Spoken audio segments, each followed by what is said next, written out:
Okay, so hello and welcome to this next episode of Grief Unedited. This podcast is a space where we have real, honest, and raw conversations about grief and loss. I'm your host, Karen Lafferty. I'm an accredited counsellor specialising in grief, and I've worked with people for over a decade helping them to navigate their journey through loss. You can find me on Facebook and Instagram, which is both at Continuum Counselling, or on my website, which is www.continuumcounselling.com. Just a note to say that this podcast is for educational purposes, and any views that are expressed in it are my own, and they don't represent any of the third parties that I work either with or on behalf of. So, yeah, just to be clear, this is my own endeavour. And lastly, just a bit of a content warning around the topic of grief that we're obviously going to be discussing today. The nature of this podcast is that it is real and unedited, so just listen with a bit of discretion. If there's anything that you find difficult or triggering in any way, then please feel free to skip past the episode. Grief, as we know, can be really overwhelming, so listen to your own wisdom and decide for yourself what feels helpful or unhelpful at this stage in your journey.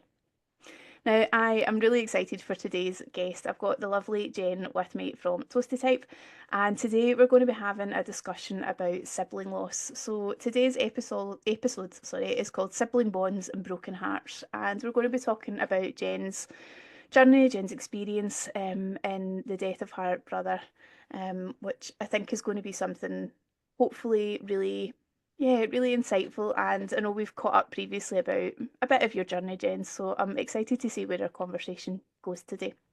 Do you want to start by, yeah, just introducing yourself? Give us a wee bit of who you are and what you would want us to know about you.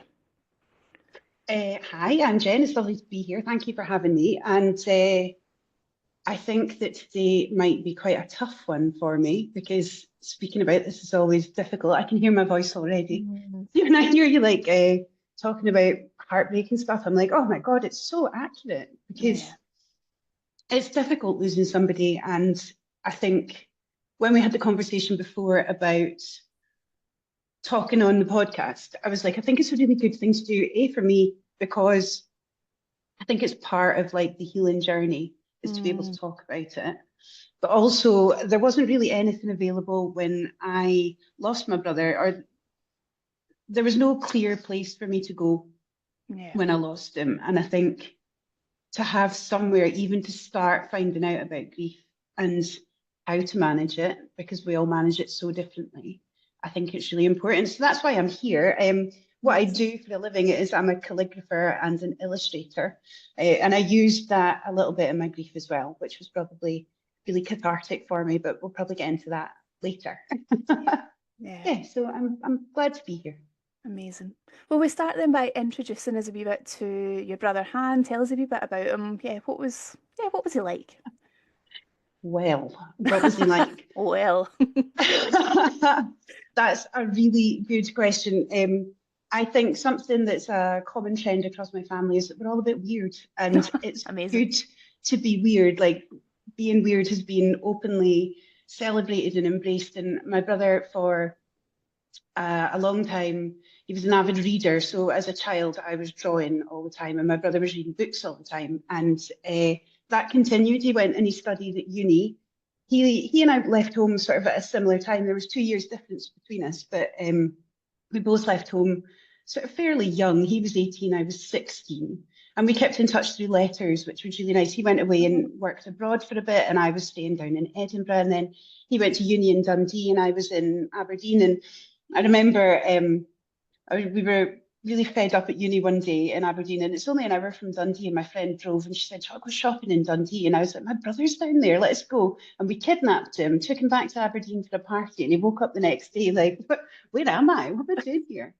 And it was really fun to be able to have him so close, but like far enough away that we weren't in each other's pockets. Mm-hmm. And then after uni, he moved to Belfast with his girlfriend, and he lived over there for maybe about 15 years Wow. before he finally moved back to Glasgow. And I think those 15 years was quite tough because he was so far away and we weren't in touch with each other as much as we wanted to be. But life gets in the way. And when you're in your 20s, you're really kind of selfish. Life's all about you, and you sort of forget a little bit about the other people. So when he moved back to Scotland and came to Glasgow, I was really excited because I was like, this is it. he's back. You know, we can share doing the things at home for our parents that need to be shared. Like, he can come and help me. He was working in, he was a wind turbine engineer, which, like, he'd done many different career things and ended up as a rope access technician fixing wind turbines, which he absolutely loved. Loved it, loved all the health and safety, loved all the lingo. Like, he was really into sort of being very official, but also being a little bit weird with it as well, which was good. But like, oh, he was bonkers. He stuck his head in the sand an awful lot, which I think was part of what happened in the end. He would never really tackle things head on. Like, I think we've got this tendency when people die to sort of put on the rose-tinted glasses and only talk about the good stuff. Yeah. But actually, we need to think about them as they're people, and nobody's infallible. And he definitely had a tendency to not tackle the stuff that he needed to tackle. And one of those was the fact that he was getting sick. Okay. So he'd been unwell for a while. I hadn't really told anyone about it. And I got married in 2019, October 2019, and he was getting quite sick by this point. He was getting a really sore stomach, couldn't digest his food properly, was getting really big pains. And he went to the doctor and was diagnosed in December. We knew that there was an obstruction, didn't know what it was, likely to be cancer, didn't want to think about it. And then in February, ironically on World Cancer Day, he got the official diagnosis that he had bowel cancer. So this is the bit that always makes me cry. He had a really short illness, to be honest. He was diagnosed in February and he passed away in November. Wow. And it was infuriating. It was absolutely infuriating for me because I knew that he hadn't dealt with this soon enough. And I knew that his lack of action, probably through fear, had impacted his future. And I was really cross with him for a while. But quite quickly it was apparent, because the illness was so aggressive, the cancer was so aggressive, he got sick so quickly and deteriorated so quickly. And we were also tackling COVID pandemic as well. So of course, yeah. All of the hospitals and all of the cancer centres, and nobody knew how to deal with this. Nobody knew how bad it was. Do you remember we were washing our shopping and putting our parcels into like quarantine for 24 hours and, you know, all this sort of stuff. And to have a brother who was diagnosed with cancer at this time and was going through radiotherapy and chemotherapy and various different hospital procedures. He had to have an ileostomy because his bowel wasn't working. The blockage was so bad. And it became apparent really quickly that I couldn't be angry. I needed to be there to support him. And so I made a really conscious decision quite early on in the pandemic that I would go into isolation so that I could look after him.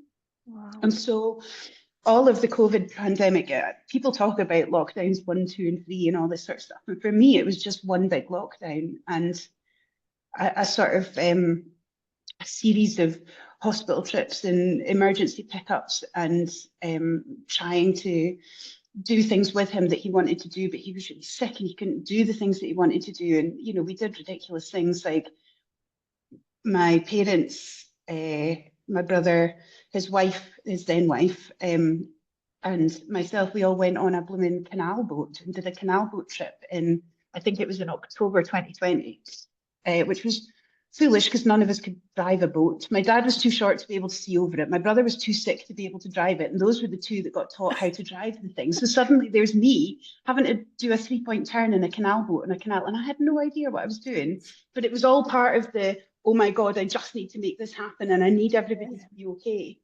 So yeah, we did some mad stuff. It was worth it because he had a nice time, but this was October and he died in early November. So he was very, very sick. Well, yeah. Yeah. But he really wanted to do it. So at that point, I'd have cut the moon down for him. I'd have done anything. So I did a 3-point turn in a canal boat. That must have been such a difficult time for you though, because I can hear like just the anger and the shock as well of like the reality of the situation, but then also trying to, I guess, put this brave face on and like let's do all the things and let's make all the magic happen. But yeah, and I think there was quite a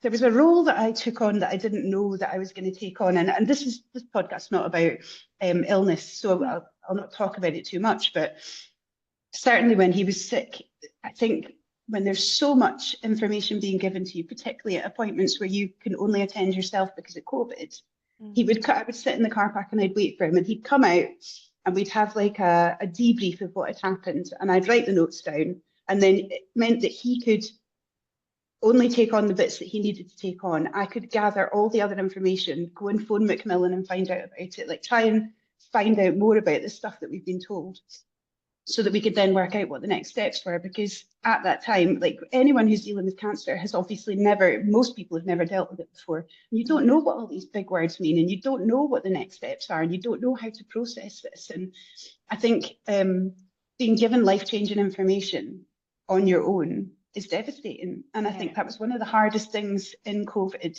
was not being able to be in those appointments to support him. So the next best thing I could do was to be there sort of immediately afterwards, and then take on a lot of that information and be able to then sort of filter it out as and when was required. Because, you know, our parents were up north, they weren't able to visit, they needed to know information, but there was a lot of stuff that we tried to not hide from them, but certainly I think there was a lot that we thought they don't need to know this just now, because they can't come and speak to us, they can't come and be here, so we don't want to worry them more than we absolutely have to. And there did come a point where I was like, I can't not tell them any of this. I need to tell them the full information, because they need to be prepared for what's going to happen. And what's going to happen is he's going to die. And they need to know that, because there's no point in giving them false hopes. So that was quite tough as well. I think sort of taking on this role of being the person who disseminated the information, and trying to support my brother, support my parents, still run a house at home, make sure the shopping's in. Like, I had a kid at home who was homeschooling, my husband was on furlough. Like, it was mental. And I actually don't know how, when I look back on it now, I was working as well. I had my own business, but I was working part-time, and I don't know how I held it all together. I don't know how I managed to spin all those plates. But you just do. You do what you have to do to be able to get to the point that you hope you're going to get to. And when you end up at the point that you didn't want to get to, which is with him dying, then you have to deal with the grief. And I guess that's what we're here to talk about. Yeah. Have you got a sense of what helped you through those first couple of days, weeks, months? You know, that, I suppose, that time when it's still raw and there's still that element of shock, and, you know, you're just trying to get your head around the new situation that you're in. Was there anything that helped you at that time, Jen? I'm a doer. I'm a get things done kind of person. And at that time, we needed to arrange a funeral, of which we could only have 10 people at because of COVID, which was devastating. I think that was one of the worst parts of all of this, because he had friends far and wide who'd have loved to have come and celebrated his life. And so the funeral had to be arranged. And he said, do it as cheap as possible. Don't spend any money that you don't have to spend. And so we're in the funeral home, and they're saying, you know, do you want these beautiful, you know, brass things? And do you want a lovely oak box? And we're like, as cheap as possible. And we sounded so callous. And we had to keep saying, he wants this, he wants it as cheap as possible. And see if at that point you could have had a direct cremation, he'd have done that. But they didn't have that at that time. So yeah, I felt like a horrible bastard saying as cheap as possible, no flowers, no nothing, no fancy bits. No, cheap as you can get. So we had that to organise, and then we organised a Zoom wake, I suppose. I think we ended up with about 100 people on that, and it was an opportunity for people to come together. And he'd written some, oh God, because he was a writer, and he wrote some last words, and his friend, his school friend, who was his best friend throughout his whole life, Finlay, recorded it. He's a musician, so he had a studio and could record it. And it's on YouTube. I'll send you a link to it. Wow. Lovely. It's really lovely to hear his experience of his life. And it's such a beautiful thing to have now, but I find it really hard to listen to, because he's really cross that he didn't get to experience more of the world, this world that he found so flippin' fascinating. And I feel like I have to go and experience stuff for him now, and that's certainly something that I think that's something that I've taken as part of the grieving process, is that because he didn't get to do all this cool stuff, then I need to go and do cool stuff. And I was going to do cool stuff anyway, hopefully. But I think it losing my brother has made me realise how short life is and how precious it is, which sounds so sort of cliched. Not at all. I think when you expect to live the rest of your life and go old and go a bit bonkers with your sibling, and suddenly they're not there, Yeah. the prospect of life without them is probably the hardest thing to grieve for. Yeah. It's not losing the person, because he worked away so much. I like in the first few months, I think I dealt with grief because it felt like he was just away. He was away working, and that was okay. I mean, obviously there was a devastating loss, and your body goes into protection mode, and I actually have a big gap in my memory between sort of immediately after his death, really. I mean, there's the raw bits, the arranging the funeral and stuff like that, I remember. But I don't actually remember life in between November and around May the next year. I've got this big gap. Mm-hmm. And I think that my brain is protecting me from sort of how sad I was at that time, and also how angry I was. Mm-hmm. Mm-hmm. My mum said to me recently, so how are you? And how are you feeling? Because you were so angry for such a long time. And I said, I know.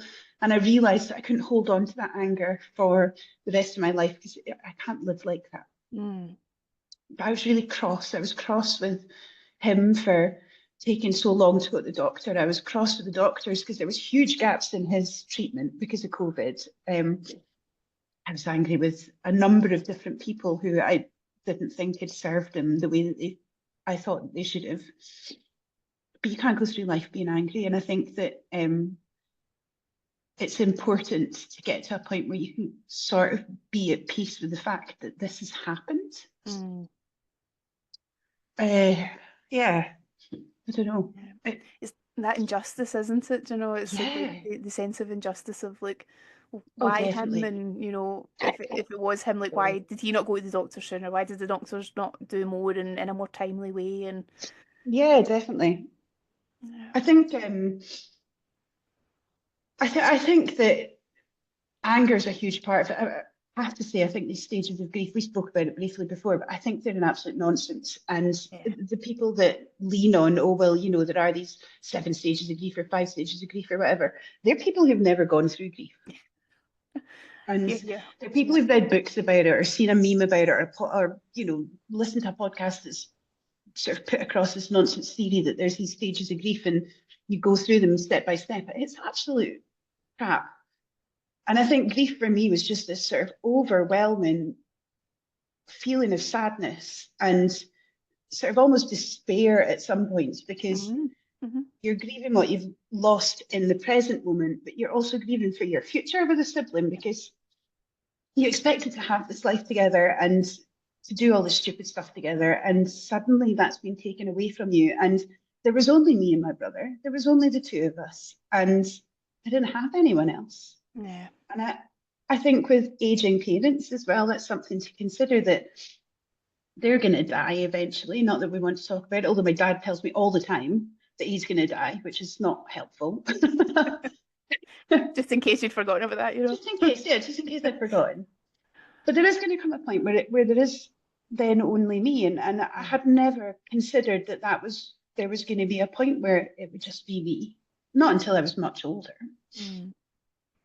So I think the grief process is difficult because there's so many facets to it, that there's the now, the immediate, raw, painful, heart-wrenching stuff, the stuff that makes you sob or wake up crying, or these feelings that you just have to go through. Somebody once said to me, I did counselling, so things that helped me cope. One, I had some counselling. I'm so grateful to Cancer Support Scotland, who put me through counselling, both for anticipatory grief, which I didn't realise was what they were doing at the time, in sort of in the middle of him being sick.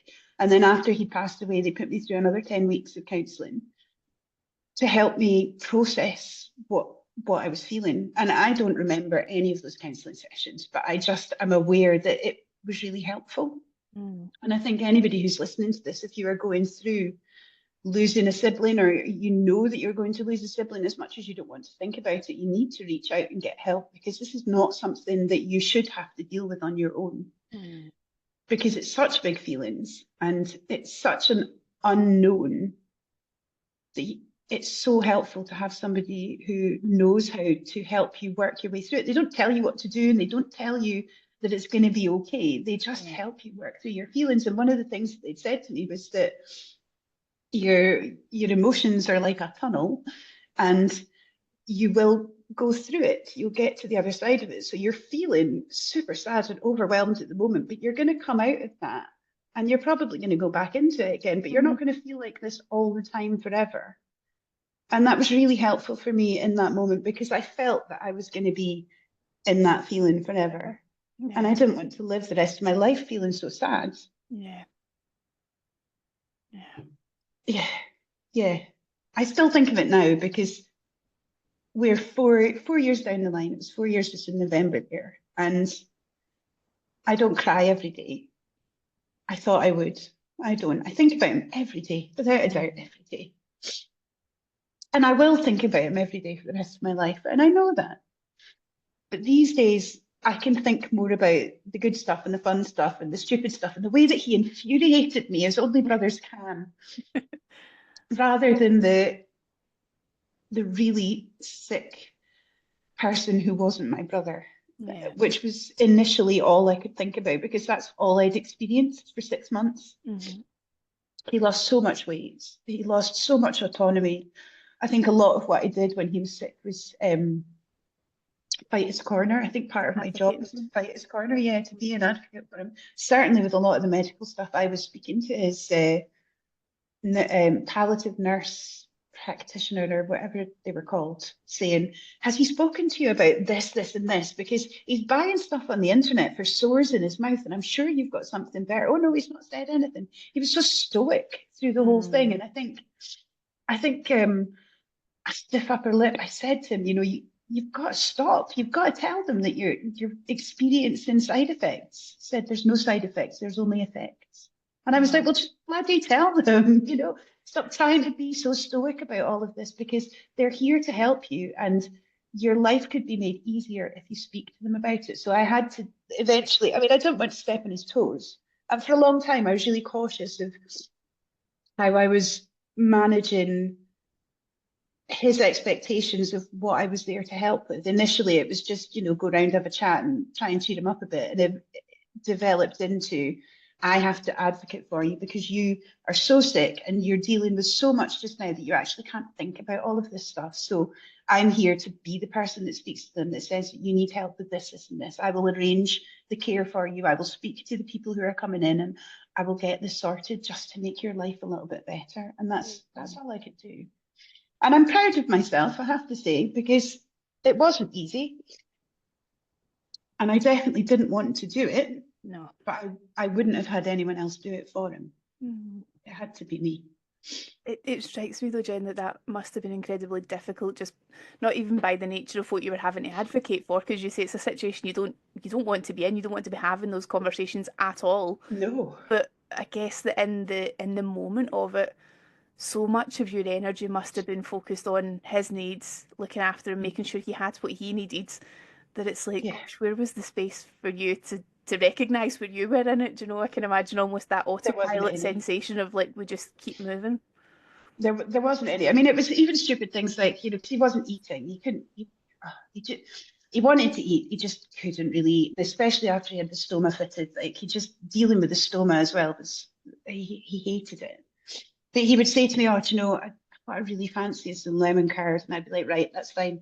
And I'd go home that night, learn how to make lemon curd, bring him a jar back the next day. He'd have a tiny taste of it and be like, that's just what I wanted. and then he wouldn't touch it again. It wouldn't matter because I'd been able to, anything that I could do to make it better, I would do it. And that's just the way that it goes. There was no time for me. I mean, his wife was there as well, and she was dealing with him on a daily basis. I got to go home at night time, but when I went home at night time, I was phoning Macmillan and speaking to nurses and, trying to figure out what the next steps were. Or I was trying to speak to my mum and dad and explain to them where we were with the situation. And, my poor husband was sort of almost out the window for that period. And I feel really bad about that. But he was amazing at supporting me because he could see that we just had to get through this. We just had to deal with it. So, and then COVID as well. Like COVID was just made it all extra specially bonkers. So, yeah. And I think afterwards as well, after he died and the funeral's done, and we weren't obviously seeing people because still COVID. I don't even know when we came out of lockdowns and things. So everyone would say, how's your mum and dad? Or how's his wife? How's everyone else doing? Nobody would actually ask me how I was unless it was a friend who had experienced grief. And then when they asked you, you knew that they knew, and you wouldn't have to say how you were. You could just have a bit of a cry and it'd be okay.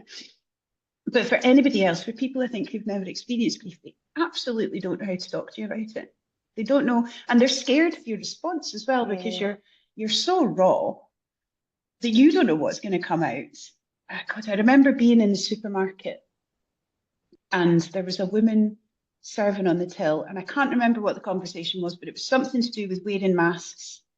And I think she said that she didn't wear one because she didn't see the point in it. And I said, well, I wear one because I'm trying to protect vulnerable people. And I said, my brother has just recently died and he was very vulnerable because he had cancer. And then I burst into tears and she looked at me really awkwardly and I paid for my shopping and I left and I went and sat in the car and I thought, oh my God, I've just made her feel so awkward. I feel really guilty about that. And I was like, but why do I feel guilty about being sad? Yeah. I often find that's a conversation I end up having with people about like I suppose the reality with grief is you kind of set your watch by it. You can't sit down and go, right, I've got 20 minutes, let's have a good cry. It just will come up at the most weird and wonderful times. And the number of people that have said to me they've been crying in supermarkets, it seems to be a thing. I've done it twice. Twice. I was in the, I call it the weird food aisle. The one where you go down, you're like, I don't know what I'm going to get today. And there was a jar of kimchi there. My brother made this absolutely rancid kimchi because he loved cooking. He loved cooking and he would try all these different things. And he made this kimchi and he gave me some in a jar and it's still in my fridge because I can't get rid of it, obviously. It's these stupid things that you hold on to. But I remember looking at the kimchi in the supermarket and crying because that was what my brother had made. And I was like, why am I've got a pair of socks that he darned for me when he was in his deathbed in his house. And I can't get rid of those socks. And it's so silly, these things that you hold on to because they're not the person. They're not really. I mean, a jar of flipping 5-year-old kimchi in my fridge, I'm probably never going to get rid of it. No. And I think I have to be all right with that. Maybe one day I'll be okay with getting shot of it. Or these socks that I absolutely cannot ever lose. Because I'll be devastated if I lose this sock that he darned. I mean, there's another thing. He knew how to darn. My brother just knew all this stuff. I would go to him. He was like my Google. So I would say to him, I need to learn about, whatever it is, or I'm interested in whatever it is. I don't know where to start. And then a couple of days later, I'd go back and he'd say, right, you were talking about whatever. Well, I've read this thing and here's the highlights. And I'm like, yes, thank you. Save me hours. Like so the AI companion that we have now. Yeah. You just had that in your brother. Yep. That was good. Yeah, my brother was definitely better for stuff like that. Yeah, he'd find out all the stuff so that I didn't have to do all the reading. So, I mean, it was a super lazy sister way of doing things, but it meant that I guess he was helping me and I didn't have to do as much work. And I guess that's I know when we talk about grief, we're always saying that thing about it's a lifelong journey, but I guess that's the little moments for you that are those wee glimmers of sadness in amongst, your day-to-day remembering of them. I can imagine every time you think about something new or you want to try a new skill or you see something that catches your eye, there'll be that bit of you that'd be like, oh, like I would have asked him Could that have asked for help. Yeah, I would definitely. I think for a long time, in fact, immediately afterwards, I set up a WhatsApp chat with his two best friends from school who we all grew up together. So they're like my other brothers. And I said to them, I don't have my brother anymore, but I've got you two, and you two are like my other brothers anyway. So I'm afraid you're going to have be used to having a little sister because neither of them had little sisters. And I was like, well, this is us for the rest of our lives because I need a brother, Yeah, and I've got you two. And bless them, they were awful good and they've taken that role on. So amazing. yeah, just it's nice to have them because they were so close. The three of them were so close from childhood that they knew him inside out and they were really important to Mm. him. And they were obviously really important to me as well, but in a different way. I was always a little sister. But it's nice to still have that connection, I think, because it's never going to be the same as having my brother because they're weird in their own ways, but it's a connection and I think it's really important. So Yeah. yeah, and there's some of his friends that he met through work who I'm in touch with on Facebook that I still keep in contact with. And Oh, lovely. I mean, not often, but I think again, it's important to have these connections to him. He had this, he said in his last words, gosh, so dramatic. There was a South American concept of the three deaths. A man Mm. dies three times, and the first time is his physical death, and the second time is when the last people who knew you died, and the third time is when your name is no longer spoken. Mm. And it's been really important for me to make sure that his name continues to be spoken and continues to be written about. And um, I've done things like I've put his name on an RNLI lifeboat, Oh, and he's right wow. up the helm as well, so that he can continue going and saving lives. He was part of the mountain rescue in Northern Ireland and in Scotland, and saving lives was a big part of what he did. So because you can't put somebody's name on a mountain rescue Land Rover, although if anyone from the mountain rescue is listening, please do that because I would definitely donate to that. We get behind that. Yep. Yeah, I put him on a lifeboat and I went with my husband and my mum and dad this year to go and see the lifeboat in Anstruther, which was great. It was really good and we found his name and um yeah, it was great. I think it was really good for all of us to go and see that and to have that sort of knowledge that he's going out and he's saving lives because he'd love that. He'd Yeah. absolutely love that. His ego would love that for sure. But then I also bought some trees to be planted in Arran in his name as part of the reforestation project. And it's looking for moments like these to be able to put his name out there and to make sure that people continue to read his name and speak about him because he was important. And I understand that he didn't want people to forget about him, and I won't let that happen. So, Mm. yeah, it's important. I think it's incredible as well to have meaningful outlets as well that, that's obviously causes Yeah, that you can be passionate about, really meant something to him as well. Because I think sometimes that idea of like when your life does start to shift and, fewer and fewer people know the person who died and, you find yourself talking out loud about them less and less. It's like where's the spaces in your world? And it feels like there's so many lives that yeah, he's touched, so many people that he's been intertwined with that yeah, there's yeah, still that real definitely. circle of just remembrance I around them. Yeah, so when he was sick, I didn't we had a really dark sense of humor because that was the only way that we could try and sort of get through this was to make Mm. ridiculous jokes about it. For example, I would make these cards for him, and obviously the first few cards were all fuck cancer, that kind of stuff, thinking you're going to get through this, everything's going to be great. And then he'd come home with his chemotherapy in a bum bag, and I gave him a card that said a bum bag full of bullshit, and just really sweary, offensive, dark humor cards. And I'd made so many for him when he was sick. I sort of won a visit basically. And after he died, I thought it would be an opportunity to create these cards because I thought one of the reasons that I made them was that he was getting lots of really well-meaning get well soon cards. And it's very difficult to watch somebody who's got a terminal diagnosis open up a card that says get well soon, because they know that they're not going to get well. And soon is not something that we want to think about because we know what the end result's going to be. And I just found it the sort of toxic positivity around terminal illness. I found it really frustrating, and I think that's something else that made me quite angry. So I'd made these cards, these ridiculous cards for him, and after he died, I thought, what if I get them printed, if I turn them digital and I get them printed, and then any profits from it could be given back to Cancer Support Scotland, because I'd obviously drained a lot of their resources with the counselling and various things that I'd needed from them.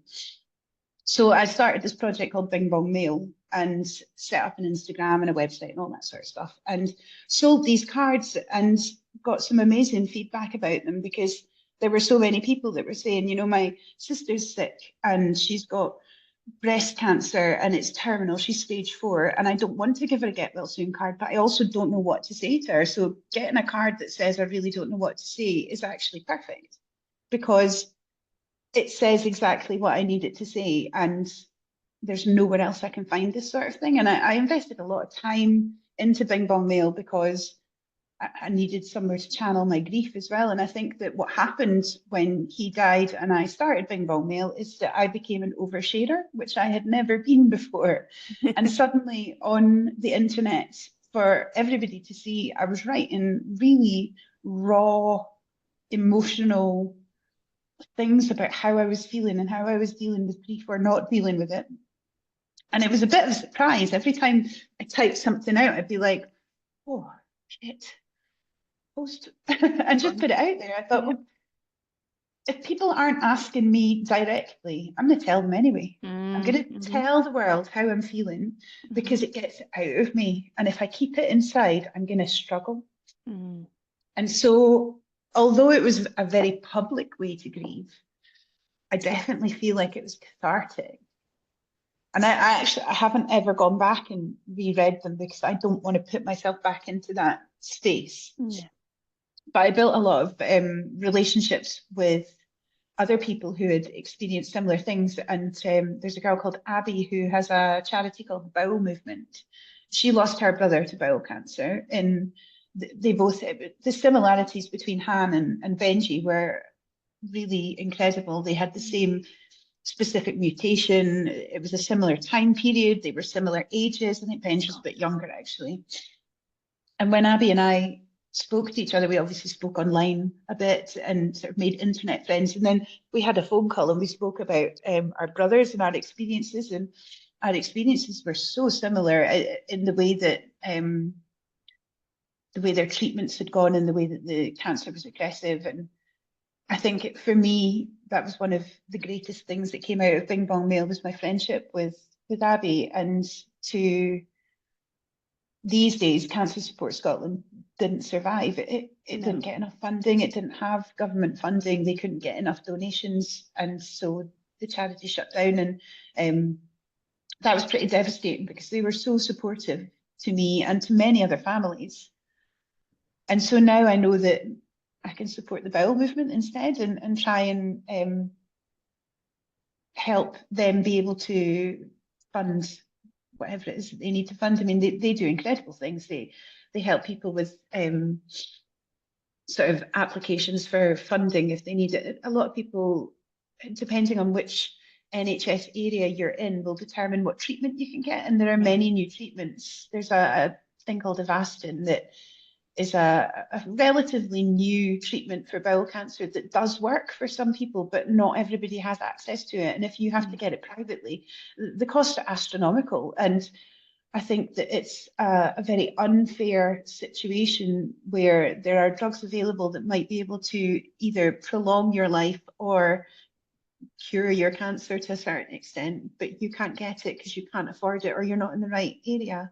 Yeah. So they're advocating for people for this kind of stuff as well. And I'd have never met them if I hadn't started Bing Bong Mail. Now I had to stop doing Bing Bong Mail because life got busy again. I think after a while I realised I couldn't be as solidly in grief forever. And I did start to sort of, you know, come out the other side of it. And my work started picking back up again because COVID was over and weddings were back on and people wanted me back in to do signage. And the busier I got with Toasty Type, the less time I had for Bing Bong Mail. And it got to a point where I was sort of, I was at a bit of a crossroads because I was so busy with my work and I desperately wanted to continue doing this stuff and raising money for Cancer Support Scotland, but I couldn't do it all. And it was almost, the Bing Bong Mail stuff was almost holding me in a position of grief that I probably needed to step away from. And so I made the decision to stop Bing Bong Mail and to donate the remaining stock that I had to Cancer Support Scotland, and they could sell it in the shop and keep all the money. It was absolutely fine. And I think that was a moment that was a really difficult decision to make, but it probably was very helpful because it pushed me to not stop wallowing, because that's not the right words, but it made me step into the next stage, I suppose, which meant that I wasn't so focused on losing him. And I was more focused on what's next. And I think that was a really important step for me, because up until that point, I developed anxiety, which I'd never had before. Okay. And obviously, I didn't even know what it was. Like, I didn't understand how I was feeling because there was so much stuff going on at that time. I had no idea how to determine what this was. I was catastrophizing and having panic attacks and all that sort of stuff. Wow. And it was the counselling that helped me work out what it was. And they also helped me with coping mechanisms and different tools and techniques. I found meditation probably the most helpful thing at that time. I used to roll myself up. I'd put my headphones on and I'd roll myself up in my duvet like a little sausage roll, so that I was completely encapsulated. And I put on this, there's a 12-minute anxiety buster, and I would listen to that, and then I would just lie there for 20 minutes or so and do a bit of breathing, and then I'd be able to carry on with my day. And I think that's, we were saying earlier, I don't know how you coped at that time. That was one of the things that just, it gave me enough of a break from my brain to be able to carry on. Yeah. Settles your nervous system as well. I'm almost thinking it's the same as what we do with babies. We swaddle them, to help them feel secure. It's exactly what your instinct took you to. Swaddled myself, just like wrapped myself up. Yeah. But yeah, I mean, I didn't know. I did a stress management course through Cancer Support Scotland as well, and it taught me so much about.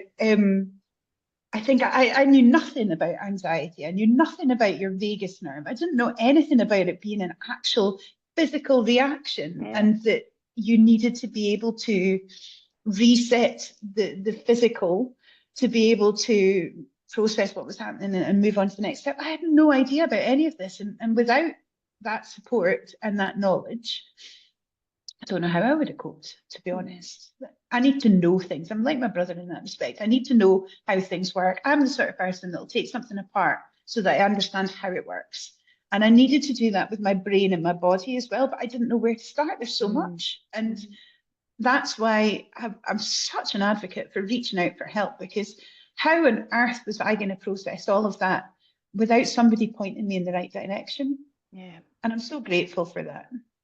I think the important thing with kind of theories and tools and techniques and coping strategies as well is the one thing I always want people to be aware of, is that it's not for us as the individual to try and fit into these theories and these models. It's like if you find something that's helpful for you, then it might help to have a bit of understanding of, well, why is that useful and why was this thing not useful? But I find also often people read things, they hear things, people give advice, and it doesn't fit their experience, and then they're like, oh shit, I must be doing this wrong because that's not how that feels. So it's like, why am I not on stage 3 of the grieving process? I feel like this time I'm supposed to be here by now, and it's like, says who? Like who dictates how sad you get to be? Who dictates when you've done enough grieving? Who dictates when it's time to go back to work or to do whatever it is that you've not been doing in that period of time? So I think you have to be able to heal yourself. And I don't think that you can do that on your own. I think that it's really important to reach out, and it's really important to talk openly and to be in a safe space to be able to talk openly, because it's difficult. Like, I, I remember the very beginning of my counselling when he was still here, there was a lot of things that I really struggled with talking about because I had all these negative associations with emotions that I thought were bad. Like Okay. Yeah. it was Mm. bad to feel angry. It was bad to feel sad because I had to be positive and I had to be the person who was constantly pushing forwards. And it took me a long time to realize that all emotions were on a par, and none of them were good or bad. They were just how you felt. And it's all Yeah. right to feel however you're feeling. And I still kind of struggle with that a bit now, to be honest. But I have to remind myself of the stuff that I've been taught, and give myself a bit of a shake sometimes. I was going to say a bit of grace, give yourself a bit of grace Yeah. sometimes as well. But I wonder, is there an added complexity given that it was cancer as well? Because just as I heard you saying that there, Jen, I was thinking, and there is always that language of like we have to keep fighting, we need to keep up hope, we need to, Mm. and it's like, can we allow ourselves to be sad, or does that go against the grain of, I this think the imagined fight fighting, against? Yeah. yeah, well, the fight was another thing that really pissed me off, to be honest, because a fight is if you think about a boxing match, you've got a heavyweight and a heavyweight. It's an equal fight. Yeah. And a fight with cancer is not an equal fight Yeah. because you don't know what you're dealing with. You don't know what the mutation is going to be. You don't know how your body's going to respond. You don't know how harsh the chemo is going to be on your body. I mean, if you've never been through it before, you have no idea what you're facing. And it's not a fair fight. Mm. And it really, that was one of the things that I had spoken about, was that it's more of a war, and it's a war on your body, and you are the one that's trying to defend it, but you don't have any defenses. Yeah. You're getting attacked from all angles, and whether that's the cancer or the chemo or the radiotherapy, that the radiotherapy bust a hole in his flipping in the tumor, and then it all leaked, and he had to go to hospital, and horrendous. I mean, I have some terrible stories about him being sick, which I won't go into Mm. because it's not good for me to remember this stuff. But I just remember thinking, this isn't a fair fight. Yeah. And the whole narrative around cancer being a fight, nobody fights alone. And I understand why there has to be this conversation. But I still don't think that people have the right terminology. Mm. I don't think I think that they fall into toxic positivity. They fall into, let's fight this together, and you're not on your own, and you're gonna get better. And what if they don't? Yeah. And what if they know they're not gonna get better? Yeah. And how is this making them feel? Because they're gonna feel like they're failing. Mm. They're not failing. They're doing everything they can to stay alive. Yeah. So yeah, I'm very anti the fight. The Um, language of it, yep. yeah, I think there's a lot of language around terminal illnesses that really needs to be looked at. But I said it ages ago, and I was like, I don't even know where to start having that conversation, because it's such a big conversation, and there's so much of sort of society that you would need to unpack and unpick and restructure to be able to speak in a more efficient and in a way that's actually more beneficial to these terminally ill people. That's not a job that one person can do. That's a society change that I don't even know how you tackle it. But So I had a little shout about it, but I mean, I don't know how many ears it hit. I was just going to say, but I think as much as I absolutely agree with what you're saying, that it is a societal thing, but I also think there's power in the people like us that are maybe just quiet disruptors of language, that just, I suppose the kind of analogy I'm thinking of in my mind is that often when people are bereaved by suicide, there's the language of the committed Mm, suicide, and it's something since the start of this journey for me, have been so passionate about changing that mm, language, that just quietly and in a very respectful way, I challenge that language of, whenever I hear committed, I'll say completed, died by suicide, just gently death kind by, of yeah. disrupting that narrative. And the number of times people have went, oh, oh yeah, that sounds much nicer, or that sounds much better, or yeah, that sounds, Yeah. it's just like, Yeah, I agree. If everybody that had that cause and that passion behind them just modelled it in their own way, then I don't Yeah. know, I'm maybe naive, but I think we can make a difference with that. I think that's a really nice way to think. I mean, I have lost friends to suicide, and it is not in my language these days to say committed Yeah. because it's death by, died by. Yes, they did this to themselves, but there were so many circumstances around Mm. it that made Hmm. this happen. And the fact that they thought that that was the only way forwards for them is devastating. And using the word committed just puts this awful weight upon somebody who was already really sad. And Yeah. I think that's really unfair. I'm with you. I think that Mhm. quiet disrupting, I'm not known for being quiet, as you can probably tell, but yeah, quietly disrupting things. I mean, I was sort of trying to loudly disrupt things with my bing bong mail and my sweary cards, but I think I sort of ran out of fight a little bit. Um, I think I learned that I needed to look after myself, Yeah. and I'd spent a long time shouting and fighting and being angry and trying to change a little bit wherever I could. And I mean, I had a few messages from people saying that because of the amount of awareness raising I had done about your bowels and like knowing your body and knowing what's right for you and what's not right, and not sitting still when the doctor says, oh, it's just a lactose intolerance, but actually fighting your corner and getting seen because you know that something's wrong Yeah. with you. I had two or three people say, because of you, I went and I stamped my feet and I had a colonoscopy, and actually I've got polyps, or I've got stage one, or I Yeah. have been diagnosed. And I can't tell you how that made my heart feel, because Yeah. if somebody had done that for Ham and Uh-huh. he had seen it at the right time, Yeah. it could have changed his life. And the fact that I've been able to have that impact on, two or three people that I don't know makes me feel really proud, because Absolutely. I did it for him. I did it so that other people didn't need to go through that experience. And I think it's really important. I don't understand why we don't talk about it more, why we don't talk about our bodies and what's normal for us, and how it's not normal to go to the doctor 6 or 7 times and be told that you've got lactose intolerance, IBS, you've eaten too many sardines and tomato sauce. Like, this is a nonsense. You're Yeah. sick. There's something clearly wrong. And it took a long time for him to get diagnosed. But equally, he didn't fight his corner. He didn't Mm. go and say, well, actually, it's not this, it's not that. Or, I've stopped eating cheese and I've still got dodgy guts. He never actually stopped eating cheese. Love cheese. Nothing would have stopped him eating cheese. But if he'd gone more, and I think working away, he was in the Philippines for a while. He went to India. There were lots of places that he went that he probably would have got a bit of a dodgy gut in, and I think Yeah. that Yeah. some of that played into it as well. So I mean, I can't pin all the blame on him at all, and I would never pin all the blame on him. However, he did stick his head in the sand, and he was notorious for it. So Mm. it wasn't a surprise that it got to the stage that it got to It was a before serious. he got diagnosed. Mm. I just wish he'd pulled his finger out and gone a bit sooner.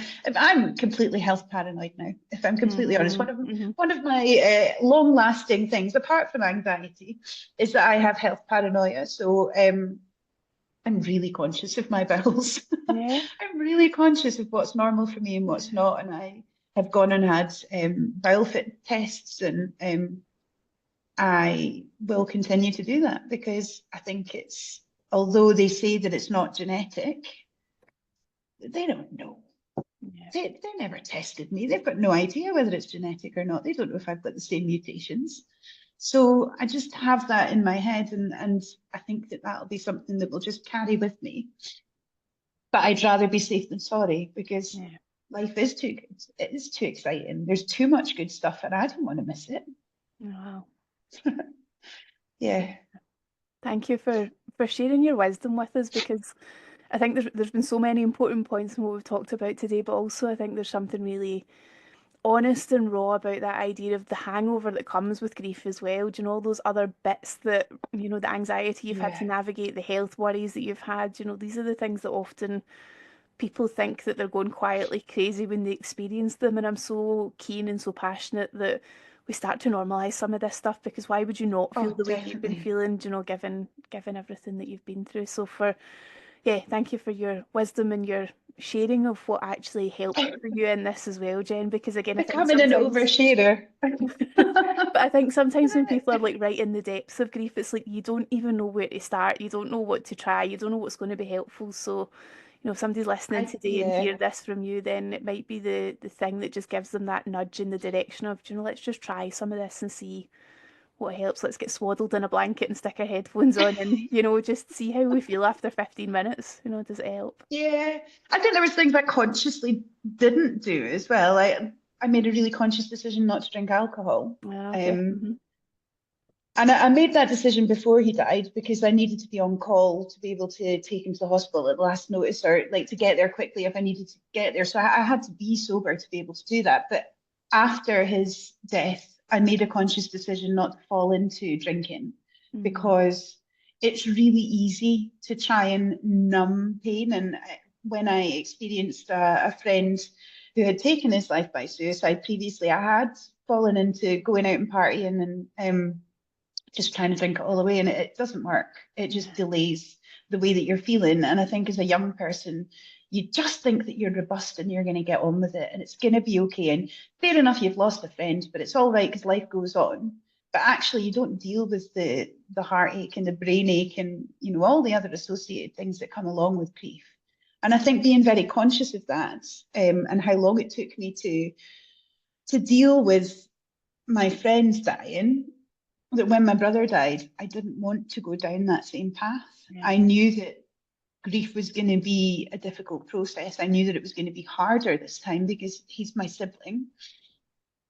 But I also was very aware that numbing myself to whatever was going to come, as hard as it was going to be, and as much as I didn't want to have to deal with it, like I really wanted to run away and hide, I, there was no way for me to carry on my life without actually dealing with the grief.